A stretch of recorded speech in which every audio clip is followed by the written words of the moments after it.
દાખલા number 24 5 centimetre ત્રિજ્યા અને 12 સેન્ટીમીટર ઊંચાઈ ધરાવતા શંકુનો પાયો અર્ધગોલક આકારનો છે, તેની કુલ સપાટીનું ક્ષેત્રફળ શોધો. પાઈ બરાબર 3.14. ધ્યાન આપજો ભાઈ. શરત શું? પહેલા તો શરત લખીશું કે અહીં શંકુની ત્રિજ્યા r બરાબર 5 સેન્ટીમીટર, ઊંચાઈ h બરાબર 12 સેન્ટીમીટર ધરાવતો શંકુનો પાયો અર્ધગોલક આકારનો છે. એટલે આપણે આ શંકુ દોર્યો અને એને નીચે આ અર્ધગોલક દોર્યો, બરાબર. શંકુની ત્રિજ્યા r બરાબર 5 અને ઊંચાઈ h બરાબર 12 સેન્ટીમીટર આપેલી છે. હવે શંકુ ઉપર અર્ધગોલક આવેલો છે એટલે અર્ધગોલકની ત્રિજ્યા પણ કેટલી થશે? 5. તો માટે અર્ધગોલકની ત્રિજ્યા r બરાબર 5 સેન્ટીમીટર થાય. મારે આનું ક્ષેત્રફળ શોધવું છે. તો શંકુની વક્ર સપાટીના ક્ષેત્રફળનું સૂત્ર છે પાઈ rl. મારી પાસે r અને h છે, તો મારે પહેલા શું શોધવો પડશે? l શોધવો પડશે. તો આપણને ખબર છે 5/12/13 l કેટલો આવશે? 13. પણ એની ગણતરી બતાવીશું. તો કે હવે શંકુની તિયક ઊંચાઈ l બરાબર વર્ગમૂળમાં r² + h².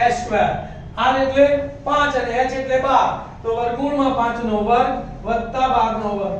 માટે l બરાબર વર્ગમૂળમાં 5 નો વર્ગ 25 વત્તા 12 નો વર્ગ 144. બંનેનો સરવાળો કર્યો તો માટે l બરાબર 169. તો 169 નું વર્ગમૂળ છે 13, તો માટે l બરાબર 13 સેન્ટીમીટર. આપણે ડાયરેક્ટ પણ ખબર છે 5/12/13.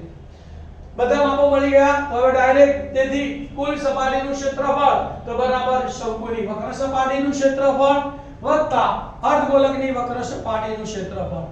શંકુની વક્ર સપાટીના ક્ષેત્રફળ છે, સૂત્ર છે પાઈ rl, વત્તા અર્ધગોલકની વક્ર સપાટીના ક્ષેત્રફળનું સૂત્ર છે 2 r².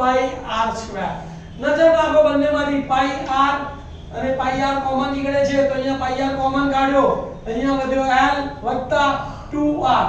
કિંમતો મૂકું છું. પાઈ ની કિંમત 3.14 આપેલી છે આપણને, તો 314/100 ગુણ્યા r બરાબર 5 ગુણ્યા l એટલે 13 વત્તા 2 ગુણ્યા 5. આ કૌંસનું સાદુરૂપ આપું છું પહેલા, બાકી બધું એમનું એમ. તો 314/100 ગુણ્યા 5 ગુણ્યા 5 દુ 10, 10 વત્તા 13 એટલે 23. 5 અને 2 ભાગ ચાલે છે. 314 માં 2 ચાલશે, અહીંયા 5 એટલે એકવાર ભાગ ઉડાડી દઈએ. તો 20 × 5 = 100 એટલે અહીંયા 20 આવશે. 2 ભાગ ચાલશે, 2 દાન 20 અને 157 દુ 314. તો બચ્યું કેટલું? અહીંયા 157 વધ્યા, અહીંયા 10 વધ્યા અને અહીંયા 23 વધ્યા. તો શું લખીશું? 157 × 23/10. 157 ગુણ્યા 23 કરીએ તો એકમ નિશુલ્ક. 2 × 7 = 14 નો ચોગડો વધી પડી 1, 2 × 5 = 10 ને 11 નો એકડો વધી પડી 1, 2 × 2 ને 1 3. 3 ને ગુણાકાર કરી 3 × 7 21 નો એકડો વધી પડી 2, 3 × 5 = 15 ને 17 નો સાતડો વધી પડી 1, 3 × 3 ને 1 4. આ બંનેનો સરવાળો કરીએ 0 + 1 એટલે 1, 7 ને 4 11 નો એકડો વધી પડી 1, 1 ને 1 2 ને 4 6, 3 ના 3. તો કેટલો જવાબ આવ્યો? 3611. હવે અહીંયા છેદમાં 10 આપેલા છે, એક આંકડા પછી આપણે પોઈન્ટ કાપી દઈએ તો આપણો જવાબ શું આવશે? 361.1 સેન્ટીમીટર સ્ક્વેર.